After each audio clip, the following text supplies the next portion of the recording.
और चलिए दौसा से बड़ी खबर है। बदमाशों ने बोलेरो सवार युवक को किडनैप कर लिया है। किडनैपिंग से पहले युवक के दोस्तों पर हमला किया गया। 10 से 12 बदमाशों ने ताबड़तोड़ हमला किया है। बोलेरो सवार विनोद मीणा का अपहरण कर ले गए हैं बदमाश। कुछ ही दूर जाकर बंधक बनाकर मारपीट की है। जिला अस्पताल के समीप एक पेट्रोल पंप के पास ये वारदात हुई है। पुलिस स्टेशन में मुकदमा दर्ज हुआ है। तो किडनैपिंग से पहले युवक के 3 दोस्तों पर हमला हुआ। तस्वीरें आपके सामने हैं। 10 से 12 बदमाशों ने ताबड़तोड़ हमला किया है। बोलेरो सवार विनोद मीणा का अपहरण करके बदमाश ले गए। प्लाट में अंदर कमरे में जुड़ दिया। मेरी 100 ग्राम की चैन थी वो तोड़ ली उन्होंने। 15,000 रुपये मेरे जेब में थे वो निकाल लिए। बाद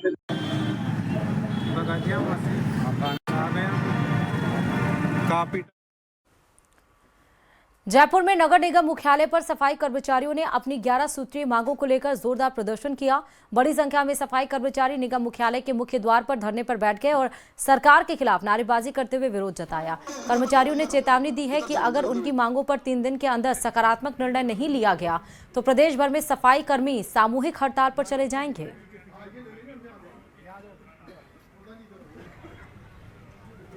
संयुक्त वाल्मीकि सफाई श्रमिक संघ के आह्वान पर जयपुर शहर में नगर निगम प्रशासन को और स्वास्थ्य शासन विभाग को 11 सूत्रीय मांग पत्र हम दे रहे हैं। इस मांग पत्र में सर्वप्रथम मांग हमारी यह है कि जो नए ऐप से सफाई कर्मचारियों की हाजिरी की जा रही है वो हाजिरी नहीं की जाए, क्योंकि सफाई कर्मचारी मोबाइल जो महिलाएं हैं जो मोबाइल चलाने में असक्षम है। केवल हमारी वाल्मीकि समाज की महिलाएं कई पुरुष इतना जानते हैं कि मोबाइल में लाल और हरा बटन जानते हैं, वो केवल उठा सकते हैं और बटन काट सकते हैं। ऐप से हाजिरी में कर्मचारी असक्षम है। दूसरा, सफाई कर्मचारियों की भर्ती लंबित चली हुई आ रही है। उस सफाई कर्मचारी की भर्ती माननीय मंत्री महोदय लगातार हमें आश्वासन पे आश्वासन दे रहे हैं।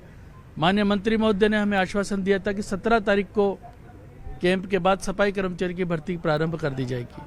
वो भर्ती प्रारंभ नहीं कर रहे हैं। तीसरी मांग हमारी सफाई कर्मचारी तीसरी मांग यह ठेका प्रथा बंद की जाए और ठेका प्रथा के आधार पर जो जिन लोगों ने पूर्व में कार्य किया है उनको नियमितीकरण किया जाए।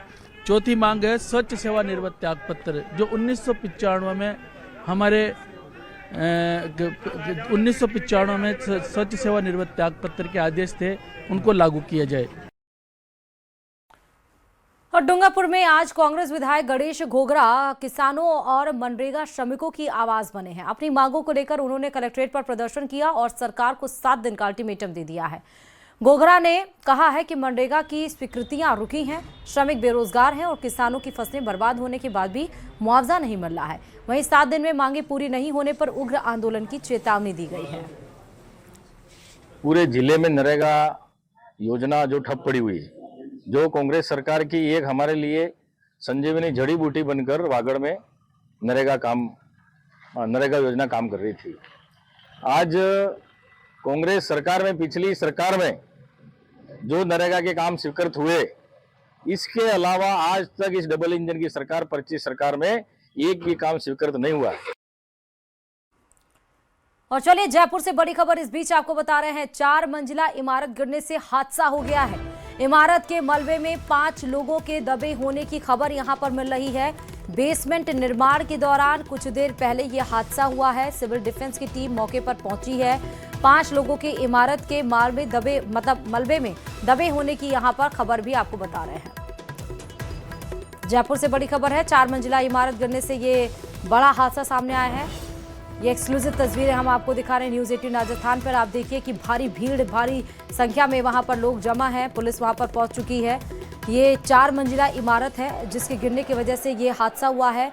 5 लोगों के दबे होने की अभी भी यहाँ पर खबर मिल रही है। बेसमेंट का निर्माण हो रहा था और उसके कुछ देर पहले ही ये हादसा हुआ है। सिविल डिफेंस की टीम मौके पर जुटी हुई है और देखिए यहाँ पर रेस्क्यू किया जा रहा है कि रेस्क्यू कर जो 5 लोग दबे हैं उनको जल्द से जल्द सुरक्षित बाहर निकाला जाए और उन्हें हॉस्पिटल पहुंचाया जाए। उसके लिए देखिए एहतियात के तौर पर पुलिस वहां पर मौजूद है, सिविल डिफेंस की टीम अपना काम कर रही है, एम्बुलेंस की गाड़ी वहां मौके पर पहुंच गई है ताकि जैसे ही उन गंभीर हालत में लोगों को निकाला जाए फौरन उन्हें अस्पताल पहुंचाया जाए ताकि उनका उपचार किया जा सके। फिलहाल ये बड़ी संख्या में पुलिस देखिए भीड़ को कंट्रोल भी कर रही है कि एम्बुलेंस को निकलने के लिए जगह दी जाए, ज़्यादा लोग भीड़ ना लगाएं ताकि जो ऑपरेशन हो, जो रेस्क्यू चलाया जा रहा है उसमें किसी भी तरह से कोई व्यवधान ना उत्पन्न हो, कोई संकट ना खड़ा हो।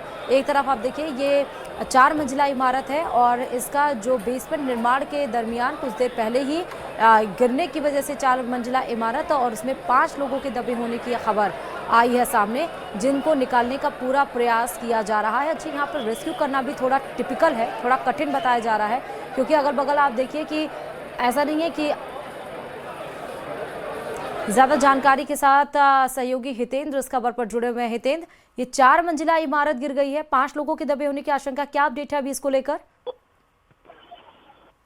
जी बिल्कुल, अभी इसमें जो है रेस्क्यू ऑपरेशन जारी है और जो ये बेसमेंट है, एक बेसमेंट बनाया जा रहा था, उसकी छत डाली जा रही थी और छत गिर गई है। उसके नीचे करीब 4-5 मजदूर जो है दबे हुए बताए जा रहे हैं और यहाँ काफी कमला पहुंचा है और कई गाड़ियां और अन्य के लिए जो लोग पहुंचे हुए हैं हमले से वो लगातार कर रहे हैं कि उनको निकाला जाए। नहीं तो इसमें सिर्फ अभी 5 लोग ही दबे हैं, कुछ लोग ऐसा हुआ है कि घायल भी हुए थे, मजदूर थे। देखिए मलबा है, जी देखिए मलबा है और मलबे के अंदर कई लोगों के दबे होने की आशंका हो सकती है, तो इसमें 4-5 लोग एक वेग आंकड़ा है। अभी जब पूरा ऑपरेशन होगा उसके बाद ही पता चल पाएगा कि कितने लोग जो है इसमें घायल हुए हैं और कितने लोग जो है इसमें दबे हुए हैं। जी, तो ये सभी लोग बेसमेंट में काम कर रहे थे हितेंद्र?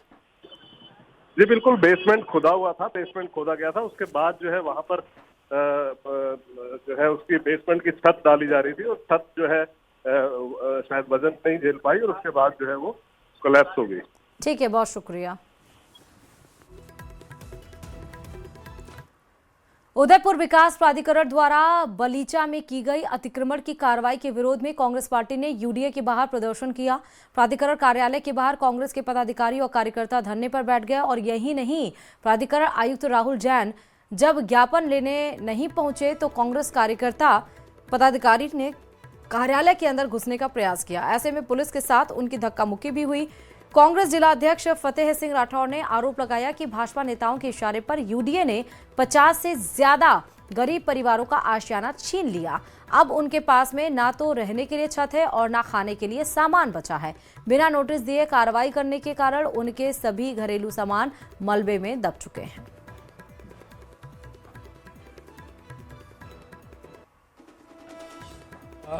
शहर कांग्रेस कमेटी द्वारा हम सार्वजनिक सभी लोग यहाँ इकट्ठे होकर के सेक्टर 14 में जो कोठड़िया पल्ला है उसमें इन गरीब लोगों के जो आशियाने इन्होंने गिराए हैं, 10-10 जेसीबी ले गए हैं, बड़ी बड़ी मशीनें ले गए हैं, पूरी पुलिस का फौज लेके जा करके और न किसी को नोटिस दिया न किसी को पता है। और लोग कोई तो मजदूरी चला गया था, कोई लोग घर में ही थे, कोई बच्चे स्कूल भी नहीं जा सके। इस तरह से घिनौनी हरकत की है इन्होंने। अगर 15 साल या 10 साल या 8 साल से भी अगर कोई मकान बना है तो उनको बिना नोटिस दिए बेदखल नहीं किया जा सकता है।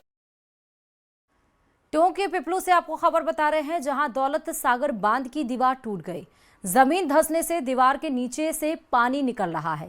तेज बहाव से खेतों में पानी भर रहा है। करीब 10 घंटे हो गए हैं, लेकिन इसके बावजूद अभी तक पानी को रोकने में कामयाबी नहीं मिली है।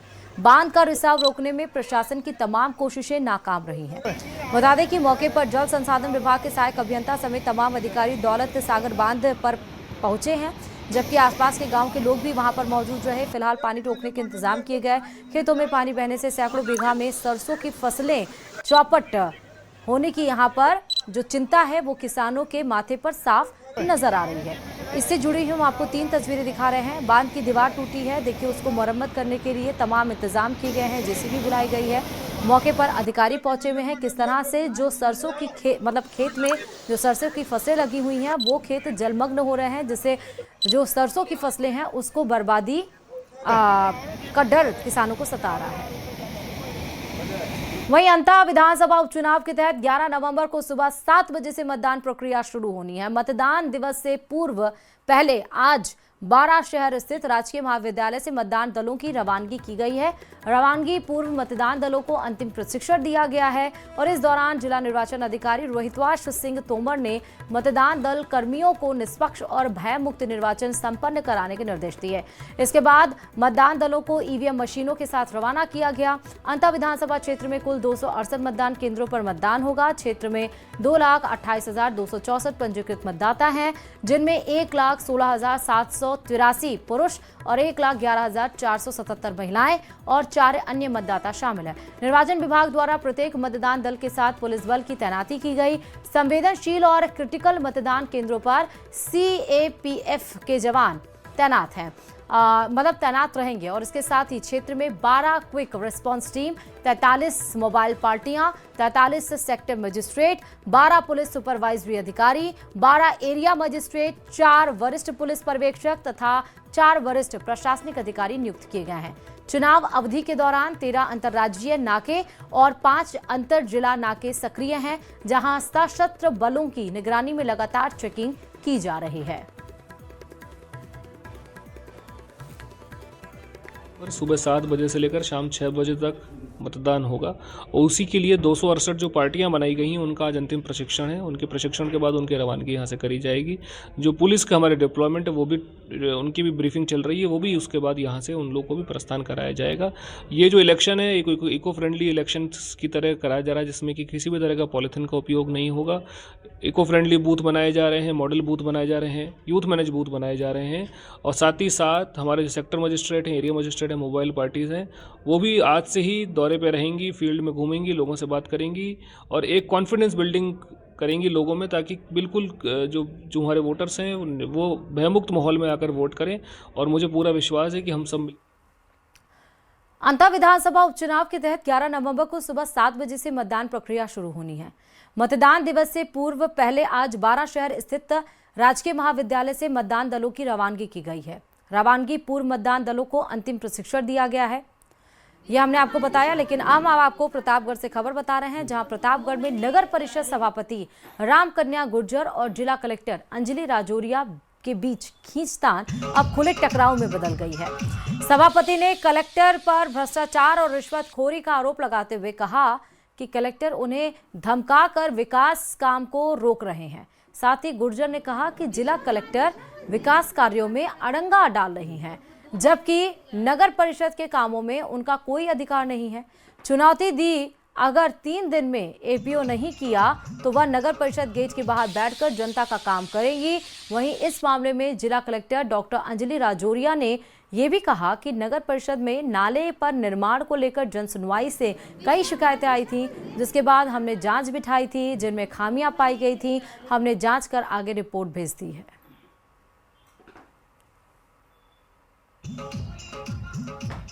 जिला कलेक्टर मैडम विकास का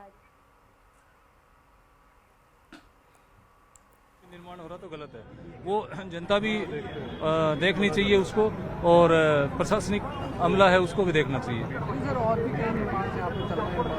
करवाते हैं जांच करवाते हैं। सर इसकी क्या परमिशन ली मकान को बनाने की? इसका मुझे पता नहीं है, मैं जांच कराऊंगा, अभी जांच कराऊंगा। थोड़ा सा दूर कर लो यार, ठीक है? Thank you. आज सारे भाई लोग बिल्कुल। देखिए आपको बता दें कि यहाँ पे एक बात बातचीत क्या नाम था इनका? विजेंद्र डीसी किशन पोल जोड़। ठीक भाई जी, राम राम भाई, राम राम। और पंकज यही सुभाष चौक से हितेंद्र, अभी जिला अधिकारी से बात हो रही थी क्या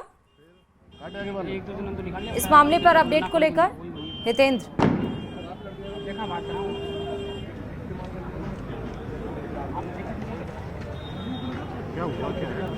मेरी आवाज मिल रही है आपको? देखिए, हम आपको वो तस्वीरें दिखा रहे हैं, ये लाइव तस्वीरें हैं सुभाष चौक से, जहां 4 मंजिला इमारत भरभरा कर गिर गई है और मलबे में यहाँ पर 5 लोगों के दबे होने की खबर मिल रही है। यहाँ पर सिविल डिफेंस की टीम मौके पर पहुंची है, अधिकारी यहाँ पर पहुंचे हैं, प्रशासन यहाँ पर पहुंचा हुआ है और यहाँ पर रेस्क्यू चलाया जा रहा है क्योंकि जो मलबे में क्योंकि 5 लोग दबे हुए हैं तो देखिए सरिये भी हैं, ईंटें भी हैं, तो उनको हटाना भी बहुत एहतियात के साथ इसको हटाना भी है ताकि इसके नीचे जो दबे लोग हैं उनको ज़्यादा नुकसान और ना पहुँचे, इसलिए रेस्क्यू करने में भी बहुत ज़्यादा यहाँ पर हमें हितेंद्र, मेरी आवाज़ अगर आपको मिल रही है, आप ग्राउंड रिपोर्ट से जुड़े हुए हैं, अभी प्रशासनिक अधिकारी से बातचीत आप लोगों ने की, क्या कुछ कहा और अभी अपडेट क्या है इस मामले को लेकर, रेस्क्यू कहां तक पहुंचा है? हालांकि जो प्रशासनिक अधिकारी यहाँ आए थे, जो डीसी किशनपोल बाजार जो नगर निगम के हैं, वो बहुत ज़्यादा कुछ बता नहीं पा रहे कि क्या किस तरह की जो है हालात हैं यहाँ, किस तरह की जो है घटना हुई है, किस तरह के जो है कौन लोग इसमें दबे हैं। लेकिन फ़िलहाल जो है और एजेंसियां जो हैं, जो रेस्क्यू ऑपरेशन जो चल रहा था वो लगभग अब पूरा हो गया है। हालांकि उनका कहना है कि जो है अभी जो है किसी व्यक्ति की मौत की पुष्टि इन्होंने प्रशासन ने अभी नहीं की है और इन्होंने जो है जी हितेंद्र, तो ये अभी रेस्क्यू अभी क्या सिविल डिफेंस की टीम जो है कहाँ पर उनको दिक्कतों का सामना करना पड़ रहा है, रेस्क्यू में इतना टाइम क्यों लग रहा है? जी यहाँ पर जो है बहुत ज़्यादा कोई ऐसी दिक्कतों की बात नहीं है। देखिए हम फिर से कनेक्ट करेंगे क्योंकि बहुत भीड़ है वहाँ पर, इसलिए सीधे कनेक्शन हमारा नहीं हो पा रहा है हितेंद्र से, लेकिन ये तस्वीरें हम आपको दिखा रहे हैं। आप देखिए कि यही वो मंजिला इमारत है, 4 मंजिला बेसमेंट का काम चल रहा था और अचानक से ये 4 मंजिला इमारत गिर गई और जिसके मलबे में दबे होने की खबर 5 लोगों की मिल रही है। सिविल डिफेंस टीम वहाँ मौके पर पहुंची है और आप देखिए कि ये जो इलाका है, क्योंकि अगल बगल ऐसा नहीं है कि केवल 1 मंजिला इमारत है, अगल बगल भी वहाँ पर देखिए कि बिल्डिंग्स हैं, घर हैं लोगों के। अब ये पूरा इंडस्ट्री, ये पूरा कमर्शियल एरिया है या नहीं, अभी हम समझने की कोशिश करेंगे, लेकिन अगल बगल आप देखिए। और यहाँ पर जब ये इमारत गिरा तो बेसमेंट में जो लोग काम कर रहे थे वो उस मलबे में दब गया है। अब उस मलबे को हटाना भी एक डिफ़िकल्ट टास्क है, एक कठिन टास्क है। हालांकि सिविल डिफेंस की टीम वहां पर पहुंची हुई है, एम्बुलेंस को पहले ही लाके खड़ा कर दिया कि जैसे ही मलबे को हटाकर कोई भी जो घायल है, जो उसके नीचे दबा हुआ है, जैसे ही उनको हम रेस्क्यू करते हैं फ़ौरन उनको एम्बुलेंस के मदद से अस्पताल पहुँचाया जा सके।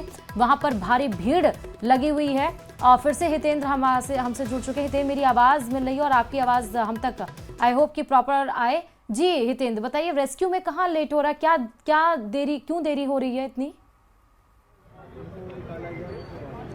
जी बिल्कुल, रेस्क्यू ऑपरेशन लगभग यहाँ पूरा हो चुका है अब। अच्छा। और ज़्यादातर जो रेस्क्यू ऑपरेशन कर रहे थे वो लोग थे। मेरे साथ कुछ लोग हैं जो ये बताएंगे कि किस तरह का ये हादसा हुआ है और क्या हुआ था इसमें। जी बताएं, क्या था? सर मैं बाहर निकला घर से तो मैंने बाहर देख ही रहा था। आप कहाँ रहते हैं? सामने वाले मकान। सामने वाले मकान। तो क्या देखा, क्या हुआ था? मैं बाहर निकला घर से तो मैंने देखा कि बात कर रहे थे वो खड़े हुए, अतुल्ला भाई वगैरह और ठेकेदार वगैरह बात कर रहे थे। ठेकेदार बाहर आया और एकदम से छत नीचे आ गई। तो इसमें क्या, कितने लोग दबे, आपको क्या जानकारी है इस बारे में? मैं एक ही था, बाकी जो ऊपर काम कर रहे थे वो बाद में कूद के भाग गए। अच्छा, कूद के यहाँ से चले गए? छत नीचे आई ना तो वो बाहर निकल गए एकदम। तो अभी किसी की मौत की या किसी की जख्मी होने की अभी तो ये जो दुर्घटना जो हुई है इसमें अभी फिलहाल जो है किसी के न तो कोई मौत की सूचना है, न किसी के बहुत ज़्यादा घायल होने की सूचना है। एक व्यक्ति घायल है जिनको जो है SMS हॉस्पिटल में भर्ती कराया गया। और बाकी जो है यहाँ पहले आशंका थी कुछ लोगों के दबे होने की, लेकिन वो आशंका जो है निर्मूल साबित हुई है, क्योंकि यहाँ रेस्क्यू जो ऑपरेशन चलाया, जो SDRF की जो टीम यहाँ पहुँची थी, तो उसके बाद जो है जो यहाँ जो रेस्क्यू ऑपरेशन चलाया गया उसके बाद ये बात साफ हो गई कि यहाँ पर जो है ज़्यादा कोई ऐसी बहुत बड़ी घटना जो दुर्घटना है उसमें किसी जान माल की ऐसी कोई हानि नहीं हुई। हितेंद्र, अगर आपके पास कोई सिविल डिफेंस के कोई लोग अगर दिख रहा है तो उनसे भी बात करिएगा कि रेस्क्यू ऑपरेशन। और एक चीज़, ये अचानक से ये कैसे, क्या वो ऊपर के जो लेवल था, जो फ्लोर था वो कमज़ोर था, अचानक से भरभरा कर कैसे गिर गया, इन सब की कुछ जानकारी मिल पा रही है? पुलिस से जो है कुछ अधिकारी मेरे साथ हैं। हाँ। पीयूष जी है, उनसे बात करते हैं। पीयूष जी, किस तरह की दुर्घटना हुई है ये और क्या हुआ है?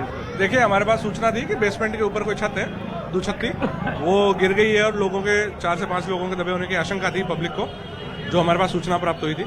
मौके पे आए और उस समय एक जो मकान मालिक है वो घायल अवस्था में थे, उनको हॉस्पिटल भिजवा दिया गया। बाकी सब हमने चेक कर लिया, दूसरा कोई भी दबे होने की आशंका नहीं है, अब कोई भी दबा हुआ नहीं है अभी।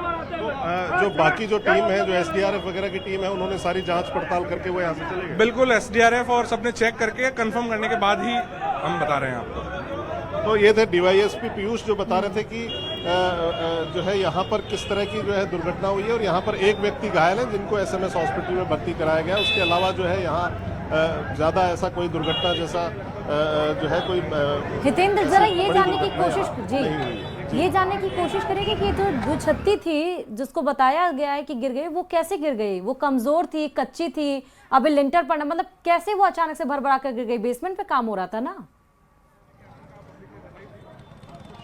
जी बिल्कुल, जो लोड बियरिंग कैपेसिटी उसकी उतनी नहीं थी।